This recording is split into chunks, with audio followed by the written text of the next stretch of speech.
నమస్కారం SDV news కి స్వాగతం. ముందుగా హెడ్లైన్స్ చూద్దాం. రాష్ట్ర ప్రజలకు కృష్ణాష్టమి శుభాకాంక్షలు తెలియజేసిన సీఎం చంద్రబాబు కృష్ణతత్వాన్ని సరిగా అర్థం చేసుకుంటే ప్రతి అంశంలో విజయం సాధించవచ్చునని సూచన. నగరంలో ఘనంగా శ్రీకృష్ణాష్టమి వేడుకలు. శ్రీకృష్ణునికి ప్రత్యేక పూజలు చేసిన మంత్రి కొలుసు పార్థసారథి శ్రీకృష్ణుని దయతో రాష్ట్రం సుభిక్షంగా ఉండాలని ప్రార్థించినట్లు మంత్రి వెల్లడి. రాష్ట్రంలో గంజాయి మాదక ద్రవ్యాలపై ఉక్కుపాదం మోపుతున్నామన్న డీసీపీ హరికృష్ణ గంజాయిని తరలించే 120 మందిని అదుపులోకి తీసుకుని వారి నుంచి 239 కేజీల గంజాయిని స్వాధీనం చేసుకున్నట్లు వెల్లడి. నందిగామ ఎమ్మెల్యే తంగిరాల సౌమ్య కార్యాలయాన్ని సందర్శించిన ఎంపీ కేశినేని చిన్ని త్వరలోనే నందిగామ కొండపల్లి మున్సిపల్ చైర్మన్ ఎన్నికలు నిర్వహిస్తామని ప్రకటన.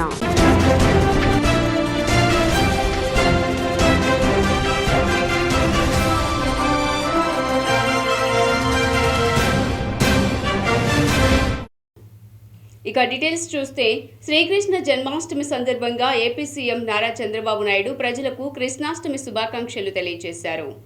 ఆ శ్రీకృష్ణ భగవానుడు మీ కుటుంబాన్ని ఆనందంతో, ఆరోగ్యంతో, ఐశ్వర్యంతో ఆశీర్వదించాలని మనసారా కోరుకుంటున్నాను అని గీతా సారాంశంలో జీవిత సారం చెప్పిన శ్రీకృష్ణ పరమాత్ముడిని స్మరించుకోవటం అంటే మన కర్తవ్యమని మనం గుర్తు చేసుకుని ముందుకు సాగడమే అని వివరించారు. ఏ విషయంలో అయినా మనకు స్ఫూర్తినిచ్చే శ్రీకృష్ణ తత్వాన్ని సరిగ్గా అర్థం చేసుకుంటే ప్రతి అంశంలో మనం విజయం సాధించవచ్చునని చెప్పారు. కృష్ణాష్టమి సందర్భంగా ఆ నీలమేఘశ్యాముని కృపా కటాక్షం రాష్ట్రంపై సదా ఉండాలని కోరుకుంటున్నానని తెలిపారు.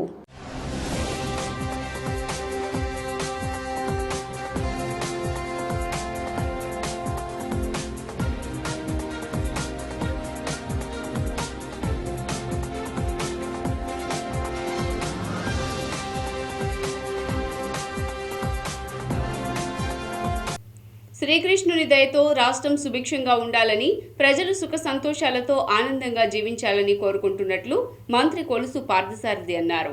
కృష్ణాష్టమి సందర్భంగా విజయవాడ దుర్గాపురం అల్లూరి సీతారామరాజు వంతెన వద్ద శ్రీకృష్ణ మందిరంలో జరిగిన శ్రీకృష్ణ జన్మాష్టమి వేడుకల్లో మంత్రి కొలుసు పార్థసారథి పాల్గొన్నారు. మందిరంలో ప్రత్యేక పూజలు నిర్వహించి వేద పండితుల ఆశీర్వచనాలు తీసుకున్నారు. అనంతరం మంత్రి మీడియాతో మాట్లాడుతూ రాష్ట్ర ప్రజలందరికీ శ్రీకృష్ణ జన్మాష్టమి శుభాకాంక్షలు తెలియజేస్తున్నట్లు తెలియజేశారు. శ్రీకృష్ణ పరమాత్ముడు దయతో ప్రజలతో పాటు పశుపక్షాదులు ఆనందంగా ఉండాలని, వ్యవసాయ రంగం అభివృద్ధి చెందాలని కోరుకుంటున్నట్లు తెలియజేశారు. ముఖ్యమంత్రి చంద్రబాబు, ఉప ముఖ్యమంత్రి పవన్ కళ్యాణ్ నేతృత్వంలో రాష్ట్రం అన్ని రంగాల్లోనూ అభివృద్ధి పదంలో నడవాలని, ప్రధాని నరేంద్ర మోదీ నేతృత్వంలో దేశం అన్ని విధాలా అభివృద్ధి చెందాలని కోరుకుంటున్నట్లు పేర్కొన్నారు. కృష్ణాష్టమి శుభాకాంక్షలు. ఆ శ్రీకృష్ణుడి దయతో రాష్ట్రంలో అందరూ సంతోషంగా, సుఖంగా ఉండాలని, పశుపక్షాదులన్నీ కూడా చల్లగా ఉండాలని, వ్యవసాయం బాగుండాలని, చంద్రబాబు నాయుడు గారి నాయకత్వంలో, పవన్ కళ్యాణ్ గారి నాయకత్వంలో ఈ రాష్ట్రం అన్ని రంగాల్లో కూడా అభివృద్ధి చెందాలని కృష్ణుడిని లోకేష్ బాబు గారి నాయకత్వంలో, మోడీ గారి నాయకత్వంలో అందరికీ మేలు జరగాలని చెప్పేసి ఆ శ్రీకృష్ణుడిని మనసారా ప్రార్థించాలి. చాలా చోట్ల కృష్ణ భక్తులు గుడులు కట్టుకోవాలని చెప్పేసి ఆలోచన చేస్తూ ఉన్నారు. వారందరికీ కూడా రాజకీయాలకు అతీతంగా సహకరించాలని వేడుకుంటూ ఉన్నాను. ఏదైనా చిన్న చిన్న తప్పులున్నా వాటిని పరిగణలోకి తీసుకోకుండా ఆ శ్రీకృష్ణ పరమాత్ముడిని మనసులో ఉంచుకొని ఏదైతే ప్రారంభంలో ఉన్నాయో అవన్నీ కూడా పూర్తయితే కూడా బాగుంటుందని చెప్పేసి నేను భావిస్తూ ఆ కృష్ణుడు అందరినీ చల్లగా చూడాలని చెప్పేసి కోటలో శ్రీకృష్ణ మందిరానికి మన గౌరవ మంత్రివర్యులు కొలుసు పార్థసారథి గారు విచ్చేయడం, వారికి హృదయపూర్వకమైనటువంటి శ్రీకృష్ణ జన్మాష్టమి శుభాకాంక్షలు తెలియజేస్తూ, ఇక్కడ గులాబీ తోటలో వేంచేసినటువంటి శ్రీకృష్ణుడికి, ద్వారకలో శ్రీకృష్ణుడికి, మధురలో శ్రీకృష్ణుడికి జరిగినన్ని కష్టాలు వచ్చాయి. 10వ శ్రీకృష్ణ జన్మాష్టమి వేడుకల్ని గులాబీ తోటలో జరుపుకుంటా ఉన్నాం. ఈ కృష్ణుడు మహిమ కలిగినటువంటి కృష్ణుడు ఇక్కడికి విచ్చేసినటువంటి ఎందరో పిల్లలు లేని వాళ్ళకి పిల్లలు పుట్టారని మహిమని గొప్పగా చెప్పుకుంటా ఉన్నారు. విద్యార్థికులు మాకు ఉద్యోగాలు వచ్చినాయని చెప్పుకుంటా ఉన్నారు. ఒక మహిమ కలిగినటువంటి శ్రీకృష్ణుడిని కృష్ణాష్టమి రోజు ఉత్పల్ల పూజ సంయుక్తం నేలజీమూత సన్నిభం యాదవానాం శిరోరత్నం కృష్ణం వందే జగద్గురు అన్న భగవాన్ శ్రీకృష్ణుడిని ఈరోజు ప్రతి ఒక్కరూ దర్శించుకొని స్మరించుకోవడం వల్ల వారి పాపాలన్నీ కూడా కొలిగి వారికి ధన్యత పొందుతారని తెలియజేస్తూ ప్రతి ఒక్కరూ గులాబీ తోటలోని శ్రీకృష్ణ మందిరంలో భగవాన్ బహిరంగ ప్రదేశాల్లో సామాన్య ప్రజలను ఇబ్బంది పెట్టేలా మద్యం సేవించటం, గంజాయి సేవించడానికి పాల్పడే వారిపై ఉక్కుపాదం మోపుతున్నామని డీసీపీ టి హరికృష్ణ అన్నారు. విజయవాడ 1 టౌన్ పోలీస్ స్టేషన్ ప్రాంగణంలో డీసీపీ టి హరికృష్ణ సోమవారం మీడియా సమావేశం నిర్వహించారు. బహిరంగ ప్రదేశాల్లో అసాంఘిక కార్యక్రమాలకు పాల్పడే వారిపైన ఉక్కుపాదం మోపే కార్యక్రమాన్ని కమిషనర్ ఆదేశాల మేరకు ప్రారంభించినట్లు తెలిపారు. ఆదివారం నుండి మొదలైన ఈ కార్యక్రమంలో మొదటి రోజే నగర వ్యాప్తంగా ఉన్న ఆయా పోలీస్ స్టేషన్ల పరిధిలో 138 కేసులు నమోదు చేశామని, అంతేకాక రౌడీ షీటర్లపై ప్రత్యేక మెగా ఏర్పాటు చేసి వారి కదలికలను నిరంతరం పర్యవేక్షిస్తున్నామని డీసీపీ పేర్కొన్నారు. CCS task force, law and order డిపార్ట్మెంట్ల సమన్వయంతో డ్రోన్ కెమెరాల ద్వారా నగర శివారు ప్రాంతాల్లో మద్యం సేవిస్తూ అసాంఘిక కార్యక్రమాలకు పాల్పడే వారిని గుర్తిస్తున్నామని, ఈ ప్రక్రియ నిరంతరం కొనసాగుతుందని ఈ సందర్భంగా ఆయన స్పష్టం చేశారు. రీసెంట్గా ఇటీవల ఒక 11 మంది ముద్దాయిల్ని మనం అదుపులో తీసుకొని విచారణ చేసి వీళ్ళ ద్వారా ఆల్మోస్ట్ 23.5 కేజీస్ గాంజాని 2,60,000 రూపాయలు విలువ చేసే గాంజాని మళ్ళీ పట్టుకోవడం జరిగింది. వీళ్ళని కొత్తపేట పోలీస్ స్టేషన్లో ఇంచుమించు ఒక 8 మంది, అందులో 3 మైనర్లు ఉన్నారు. అదేవిధంగా పటమట పోలీస్ స్టేషన్లో ఒక 3, 2 కేసులు నమోదు చేసి వీళ్ళ మీద విచారణ చేసి డెప్త్గా దీని మీద వర్కౌట్ చేస్తున్నారు. ఈ బృందాలు ప్రత్యేకంగా శ్రీహరిబాబు వారి ఆధ్వర్యంలో ఇన్వెస్టిగేషన్ ఎఫెక్టివ్గా నడుస్తుంది. సో వీరందరినీ మనం అరెస్ట్ చేసి డెప్త్గా విచారణ చేసి మొబైల్ ట్రాకింగ్ చేసి వాళ్ళ మొబైల్ డేటా కూడా వర్కౌట్ చేసి లోతుగా విచారణ జరుగుతూ ఉంది. ఇక దీనికి బ్యాక్ ఎండ్ ఏముంది, ఇంకా ఫర్దర్ డీటెయిల్స్ అన్నీ కూడా తీసుకుని దాని ద్వారా మరికొంత సమాచారం చేయడం జరుగుతుంది. ఇక్కడ హిస్టరీ పరిశీలించినట్టయితే ఈ 11 మంది నేపథ్యాన్ని మనం ఒకసారి పరిశీలించినట్టయితే వీళ్ళు ఒక 5 మంది కొత్తపేట పోలీస్ స్టేషన్లో ఉన్న 5 పాత ఏదో దాంట్లో ఇన్వాల్వ్ అయిన వాళ్ళు అండి. గతంలో కేసుల్లో ఇన్వాల్వ్ అయ్యి సులువుగా డబ్బులు సంపాదించే ఒక మార్గాలను వెతుక్కోవడం, ఆ గంజాయిని అక్రమంగా కొనుగోలు చేసి అమ్మకాలు చేయడం. మరోసారి రిక్వెస్ట్ చేసేది ఏంటంటే, ఈ కాలేజీల్లో ఉన్నటువంటి ఈ స్టూడెంట్ కమ్యూనిటీ, అదేవిధంగా ఈ లెక్చరర్స్, టీచర్సు, వీళ్ళందరూ స్టూడెంట్స్ పైన వాళ్ళు చేసే యాక్టివిటీస్ పైన దయచేసి ఒక రకమైన వాచ్ ఉండేట్టు చూడండి. ఇది మన అల్టిమేట్ రెస్పాన్సిబిలిటీ. ఇక్కడ చూసేట్లయితే వీళ్ళలో చాలామంది డ్రాప్ అవుట్స్, ఓకే, వీళ్ళు కాలేజీ డేస్లోనే గంజాకి అలవాటు పడ్డారు. సో వీళ్ళు గంజాకి అలవాటు పడ్డారు, వీళ్ళకి వేరే వర్క్ ఏమీ లేక జస్ట్ గంజా కోసం 4 దొంగతనాలు చేశారు. 2 బైకులు, ఒక షాపు, దారిలో వెళ్ళే వాళ్ళ దగ్గర కొట్టి సెల్ ఫోన్ లాక్కున్నారు. వీటన్నింటిని తీసుకెళ్ళి ఆ బైకులతో పాటు ఈ సెల్ ఫోన్లు, ఆ రింగు లాక్కున్నవి తీసుకెళ్ళి ఏఓబి ఏరియాకి వెళ్ళి వాళ్ళకి ఇచ్చేసి అక్కడ ఉన్న వాళ్ళకి దాంతో గంజా కొనుక్కొని వచ్చేసారు. సో మన వర్త్ తీసేట్లయితే వీళ్ళు వాళ్ళకి హ్యాండ్ ఓవర్ చేసింది అయితే ఒక డ్యూక్ బైక్ ఎంత అవుతుందో మీకు తెలుసు, ఒక ఎన్ఫీల్డ్ బైక్. రాష్ట్రంలో గంజాయి, మాదక ద్రవ్యాలపైన ఉక్కుపాదం మోపుతున్నామని డీసీపీ హరికృష్ణ అన్నారు. విజయవాడలో డిప్యూటీ పోలీస్ కమిషనర్ హరికృష్ణ మీడియాతో మాట్లాడుతూ ఆంధ్రప్రదేశ్ రాష్ట్రాన్ని మాదక ద్రవ్య రహిత రాష్ట్రంగా మార్చాలనే ఉద్దేశంతో రాష్ట్ర డీజీపీ ద్వారకా తిరుమలరావు ఆదేశాల మేరకు పటిష్టమైన 100 రోజుల యాక్షన్ ప్లాన్లో భాగంగా ఎన్టీఆర్ జిల్లా పోలీస్ కమిషనర్ ఎస్వి రాజశేఖర్ బాబు పర్యవేక్షణలో పోలీస్ కమిషనరేట్ పరిధిలోని city task force, law and order పోలీసులు గంజాయి రవాణా, విక్రయం, కొనుగోలు, సరఫరాలకు సంబంధించిన సమాచారాన్ని సేకరించడం జరిగిందని తెలిపారు. గతంలో పలు అక్రమ మాదక ద్రవ్యాల కేసులో అరెస్టు కాకుండా తప్పించుకుని తిరుగుతున్న వారిపై పటిష్టమైన నిఘా ఏర్పాటు చేయడం జరిగిందన్నారు. యాంటీ నార్కోటిక్ సెల్ ప్రారంభించినప్పటి నుండి ఇప్పటి వరకు ప్రత్యేక బృందాలు గంజాయి విక్రయించడంతో పాటు తరలించే వారిపైన 35 కేసులు నమోదు చేసి 120 మందిని అదుపులోకి తీసుకుని వారి వద్ద నుండి సుమారు 239 కేజీల గంజాయిని స్వాధీనం చేసుకోవటం జరిగిందని తెలిపారు. రాష్ట్రాన్ని మాదక ద్రవ్య రహిత రాష్ట్రంగా, యాంటీ నార్కోటిక్ స్టేట్గా చేయాలనే సంకల్పం గతంలో మనం చెప్పుకోవడం జరిగింది. మా గౌరవ డీజీపీ ద్వారకా తిరుమలరావు వారి ఆధ్వర్యంలో వారిచ్చిన సూచనల మేరకు మన నగర పోలీస్ కమిషనర్ శ్రీ ఎస్వి రాజశేఖర్ బాబు గారు వారు డైరెక్షన్స్లో ఇక్కడ యాంటీ నార్కోటిక్ సెల్ అనేది ఏర్పాటు చేసిన విషయం మనందరికీ తెలుసు. ఒక 100 days యాక్షన్ ప్లాన్లో భాగంగా ఆల్మోస్ట్ ఇక్కడ ఇప్పటి వరకు కూడా మన టాస్క్ ఫోర్స్ ఏడీసీపీ శ్రీహరిబాబు గారి ఆధ్వర్యంలో వారు బృందాలతో పాటు లాండ్ ఆర్డర్కి సంబంధించినటువంటి మా సిబ్బంది కలిసి ఎఫెక్టివ్గా కొంచెం పని ప్రారంభించారు. ఇప్పటి వరకు కూడా ఈ నగరంలో ఒక 120 మందిని అదుపులోకి తీసుకుని ఒక 35 కేసు 35 కేసెస్ నమోదు చేయడం జరిగింది. ఇంచుమించు 240 అంటే 239 కేజీలు గాంజా ఇంతవరకు స్వాధీనం చేసుకోవడం జరిగింది. సో ఇది ఇంకా ముందుకు సాగుతోంది. ఇటీవల కాలంలో యాంటీ నార్కోటిక్ ఈ పహార్ అనేటువంటి సిస్టమ్ని సిపి గారు ప్రవేశపెట్టారు.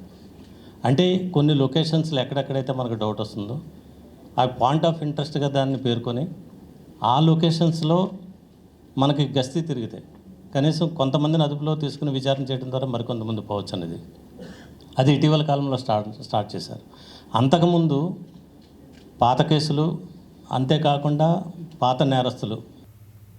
నందిగామ కొండపల్లి మున్సిపల్ చైర్మన్ ఎన్నికకు సంబంధించి ఎన్నికల అధికారులను కలిసి మున్సిపల్ చైర్మన్ ఎన్నిక ప్రక్రియ త్వరగా పూర్తి చేయవలసిందిగా కోరుతామని ఎంపీ కేశినేని శివనాథ్ అన్నారు. నందిగామ కొండపల్లి మున్సిపల్ చైర్మన్ ఎన్నికకు సంబంధించి ఎన్నికల అధికారులను కలిసి మున్సిపల్ చైర్మన్ ఎన్నిక ప్రక్రియ త్వరగా పూర్తి చేయాల్సిందిగా కోరతామని విజయవాడ ఎంపీ కేశినేని శివనాథ్ అన్నారు. నందిగామ పట్టణంలోని ఎమ్మెల్యే తంగిరాల సౌమ్య కార్యాలయానికి ఎన్టీఆర్ జిల్లా అధ్యక్షుడు నెట్టిం రఘురాం, జగ్గయ్యపేట ఎమ్మెల్యే శ్రీరామ్ రాజగోపాల్ తాతయ్యతో కలిసి ఎంపీ కేశినేని శివనాథ్ సోమవారం విచ్చేశారు. ఈ సందర్భంగా ఎన్డీఏ కూటమి నాయకులు, కార్యకర్తలు ప్రజలను కలిసి వారి సమస్యలను అడిగి తెలుసుకున్నారు. అలాగే ప్రజలు ఇచ్చిన వినతి పత్రాలను స్వీకరించారు. అంతేకాకుండా నందిగామకు మంచినీటి సదుపాయం కానీ ఇటువంటి సమస్యలన్నీ కూడా ముఖ్యమంత్రి దృష్టికి తీసుకెళ్ళి ఆ సమస్యను పరిష్కరించడంలో మేమందరూ కూడా ముందుగా ప్రజా సమస్యలు పరిష్కరించడం చేయాలి. కాబట్టి ఈ 2 సమస్యలు మేజర్ సమస్యలు ప్రాంతంలో అంతేకాకుండా నందిగామలో సమస్యలు కూడా పరిష్కారంలో ఉంచే విధంగా ముగ్గురు ఉన్నారు. ఆ సమస్యలు పరిష్కరిస్తారు. ఇండియా మున్సిపాలిటీలో అభివృద్ధి కుంటుపడుతుంది. చైర్మన్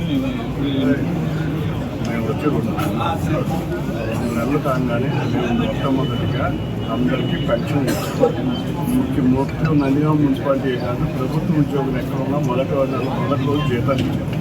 అన్నా క్యాంటీన్లు పెట్టాము. రాగానే ఎన్నో కార్యక్రమాలు చేస్తాము. ఎందుకు పడుతుంది అంటే ఒక్కటి సమస్యను పరిష్కరిస్తున్నాం. నందిగామ మున్సిపాలిటీ చైర్మన్ కింద ఎలక్షన్ జరగాలి. అంతేకాకుండా విక్రమపట్నం మున్సిపాలిటీ కూడా కొండపల్లి మున్సిపాలిటీ చైర్మన్ ఎన్నికలు జరగాలి.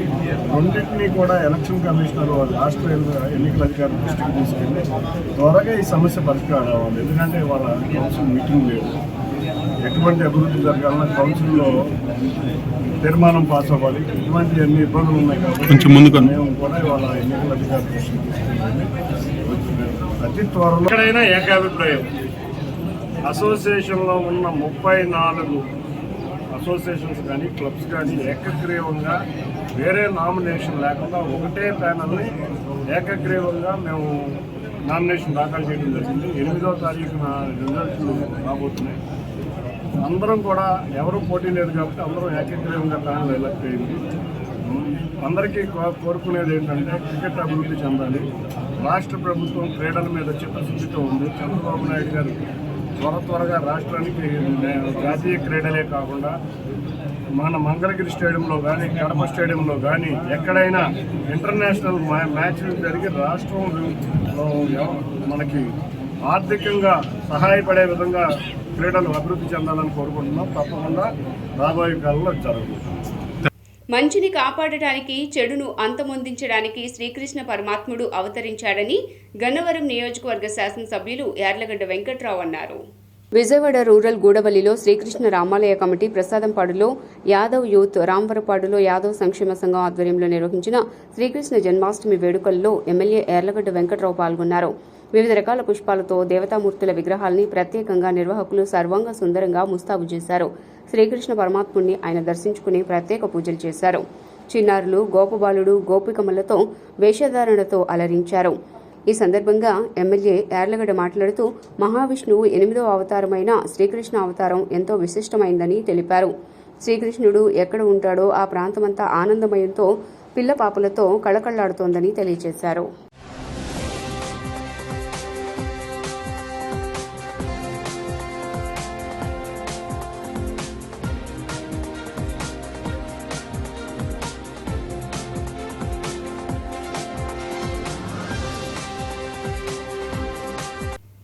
విజయవాడ రూరల్ మండలం రాంవరపాడులో సర్పంచ్ శ్రీదేవి ఆధ్వర్యంలో కృష్ణాష్టమి పండుగ వేడుకలు అత్యంత వైభవంగా నిర్వహించారు.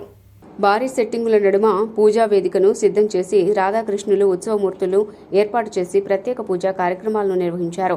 అంతకుముందు మహిళలంతా కలిసి మంగళ వాయిద్యాల నడుమ సంప్రదాయబద్ధంగా గోపూజను నిర్వహించారు. డప్పు విన్యాసాలు, కేరళ డ్రమ్స్, మహిళలు యువతులు చేసిన కోలాట నృత్య ప్రదర్శన చూపర్లను కట్టిపడేశాయి. అనంతరం సర్పంచ్ వరి శ్రీదేవి మాట్లాడుతూ 22 సంవత్సరాలుగా కృష్ణాష్టమి వేడుకలను నిర్వహిస్తున్నామని, శ్రీకృష్ణ పరమాత్ముడి కరుణా కటాక్షాలతో రాంవరపాడు గ్రామ ప్రజలు ఆనందంగా జీవించాలని కోరారు. రాంవరపాడు గ్రామం అన్ని రంగాల్లో అభివృద్ధి చెందాలని ఆకాంక్షించారు. నమస్కారం. ఈరోజు భారతావని మొత్తం ప్రపంచవ్యాప్తంగా ఉన్న హిందువులు మొత్తం శ్రీకృష్ణ జన్మాష్టమి అత్యంత సంబరంగా వేడుకలతో మునిగి తేలుతూ ఉన్నారు. ఈరోజు ముఖ్యంగా రాంవరపాడులో గత 34 సంవత్సరాలుగా ఎంతో వైభవంగా శ్రీకృష్ణ జన్మాష్టమి జరుపుకుంటారు. యాదవ్ సహోదరులందరూ చేసుకున్నా కూడా గ్రామంలోని ప్రతి ఒక్కరూ కూడా ఇందులో ఇన్వాల్వ్ అవుతారు. ముఖ్యంగా అన్నదానం ఈరోజు కనీసం 7-8 వేల మందికి అన్నదానం జరుగుతుంది శ్రీ రాధాకృష్ణ సంక్షేమ సంఘం తరఫున. ఇక్కడ శ్రీ రాధాకృష్ణుల్ని దర్శించుకోవడానికి మన గౌరవ ఎమ్మెల్యే శ్రీ యార్లగడ్డ వెంకట్రావు గారు, మన మంత్రి శ్రీ కొల్లు రవీంద్ర గారు, మా మంత్రి శ్రీ కొలుసు పార్థసారథి గారు, శ్రీ ముద్రబైరి వెంకటేశ్వరరావు గారు, శ్రీ గద్దె రామ్మోహన్ రావు గారు, మేయర్ శ్రీమతి భాగ్యలక్ష్మి గారు, ఇంకా ఎంతోమంది ప్రముఖులు ఇక్కడికి విచ్చేస్తున్నారు. అందరికీ కూడా శ్రీకృష్ణుని కృపా కటాక్షాలతో మన భారతావని, మన రాష్ట్రం, మన జిల్లా, మన గ్రామం, ముఖ్యంగా రాంవరపాడు ప్రజానీకానికి అందరికీ కూడా శ్రీ రాధాకృష్ణుల కృప వెదజల్లాలని, అందరూ సుఖ సంతోషాలతో వర్ధిల్లాలని కోరుకుంటున్నాను. ఇది నేను రాంవరపాడు సర్పంచ్ వరి శ్రీదేవి. ఇంద్రకీలాద్రిపై శ్రీకృష్ణ జన్మాష్టమి వేడుకలు ఘనంగా నిర్వహించారు. ఈ వేడుకల్లో శ్రీకృష్ణుడికి దేవస్థాన అర్చకులు ప్రత్యేక పూజలు గావించారు. సాయంత్రం మహామండపం వద్ద ఉట్టికొట్టే కార్యక్రమం ఘనంగా జరిగింది. ఈ వేడుకల్లో భక్తులు పెద్ద ఎత్తున పాల్గొన్నారు.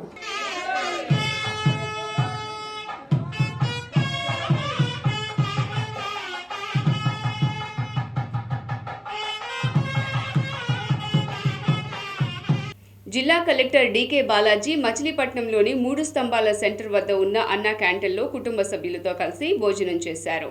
జిల్లా కలెక్టర్ స్వయంగా క్యూలో నిలబడి వారి సతీమణి తండ్రికి కలిపి 3 టోకెన్లను కొనుగోలు చేసి వారితో కలిసి భోజనం చేశారు. భోజనం రుచికరంగా ఉందని వారు సంతృప్తిని వ్యక్తం చేశారు.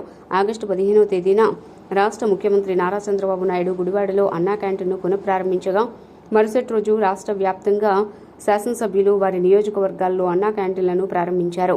మచిలీపట్నం తహసీల్దార్ శ్రీనివాస్, ఇతర అధికారులు కలెక్టర్తో పాటు పాల్గొన్నారు.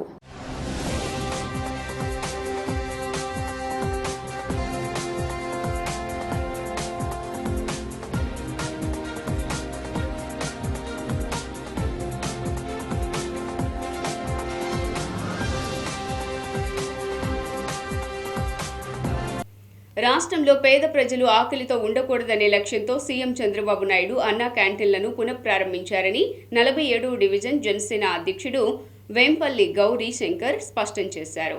ఈ విషయమై చిట్టినగర్లోని డివిజన్ పార్టీ కార్యాలయంలో సోమవారం మీడియాతో మాట్లాడుతూ, గత ప్రభుత్వం 5 సంవత్సరాల పాలనలో అన్నా క్యాంటీన్లను తీసివేసి పేద ప్రజల ఆగ్రహానికి గురైందని, అందుకే గత ఎన్నికల్లో ప్రజలు ఆ పార్టీని 11 సీట్లకే పరిమితం చేశారని వివరించారు. చంద్రబాబు నేతృత్వంలో కూటమి ప్రభుత్వం వచ్చిన వెనువెంటనే అన్నా క్యాంటీన్లను పునరుద్ధరించిందని, ఈ నేపథ్యంలో పశ్చిమ నగరంలో మొత్తం 3 అన్నా క్యాంటీన్లను ప్రారంభించారని, ఒకటి కాళేశ్వరరావు మార్కెట్ సమీపంలో ప్రారంభించగా మిగిలిన 2 భవానీపురంలో అతి తక్కువ దూరంలో ఏర్పాటు చేశారని, పేదలు ఎక్కువగా నివాసం ఉండే చిట్టినగర్ ప్రాంతంలో అన్నా క్యాంటీన్ ప్రారంభించాల్సిన అవసరం ఉందని వివరించారు. చిట్టినగర్ ప్రాంతంలో కార్పొరేషన్ స్థలాలు కూడా ఉన్నాయని, వాటిని ఉపయోగించుకుని చంద్రబాబు ఆశయాలకు అనుగుణంగా పేదల ఆకలి తీర్చవచ్చునని తెలిపారు. ఈ సందర్భంగా నగర ప్రజలకి శుభాకాంక్షలు. అలాగే మదర్ తెరేసా గారి పుట్టినరోజు సందర్భంగా కూడా నగర ప్రజలకి శుభాకాంక్షలు. ఈ సందర్భంగా చెప్పబోయేది ఏంటంటే, అన్నా క్యాంటీన్ గురించి చెప్పాలా. అది ఒక గొప్ప కార్యక్రమం. చంద్రబాబు నాయుడు గారు చాలా గొప్ప కార్యక్రమాన్ని ఆంధ్రప్రదేశ్లో మళ్ళీ పునర్నిర్మాణం చేశారు. దీనివల్ల ప్రజలు కడుపు నిండా అన్నం తినగలుగుతున్నారంటే అది చంద్రబాబు గారి కూటమిలో ఉన్న దయ. అదే ఆ కార్యక్రమము పశ్చిమ నియోజకవర్గంలో, మా విజయవాడ పశ్చిమ నియోజకవర్గంలో అన్నా క్యాంటీన్లు 3 ఉన్నాయండి.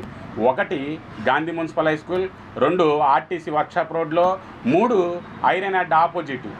ఈ ఐరన్ ఆర్టీ ఆపోజిట్ను ఆర్టీసీ వర్క్షాప్ రోడ్డు 1/2 కిలోమీటర్ దూరం కూడా లేదు. 2 క్యాంటీన్లు అక్కడ దగ్గర ఉన్నాయి. మేము ఈ సందర్భంగా తెలియజేసేది ఏంటంటే, పాల ఫ్యాక్టరీ నుంచి గాంధీ మున్సిపల్ హై స్కూల్కి 3 కిలోమీటర్లు ఉంటుంది సార్. ఆ 3 కిలోమీటర్లో అన్నా క్యాంటీన్ అన్నది లేదు. అసలు ఈ పశ్చిమ నియోజకవర్గంలో 14 డివిజన్లు కొండ యువతల, 8 డివిజన్లు కొండ అవతల ఉన్నాయండి. ఈ 14 డివిజన్లో ఒకే అన్నా క్యాంటీన్ ఉంది. ఈ 3 కిలోమీటర్లో కార్మికులు ఎక్కువగా నివసించే ఏరియా ఏదైనా పశ్చిమ నియోజకవర్గంలో ఉందంటే ఈ 14 డివిజన్లోనే. ఈ కొండ ప్రాంతంలో చుట్టూ కొండలే. ఈ కొండ ప్రాంతంలో కార్మిక వర్కర్లు ఎక్కువ మంది ఉంటారు. కనుక వీళ్ళకి మెయిన్ ముఖ్యంగా కావాల్సింది ఏంటంటే అన్నా క్యాంటీన్. ఇక్కడ మా 47 డివిజన్లోనే గవర్నమెంట్ ప్లేసులు 3 ఉన్నాయి. చిట్టిగారు పార్కు, అలాగే కలరాస్పేటలు, సుందరమ్మ హై స్కూల్.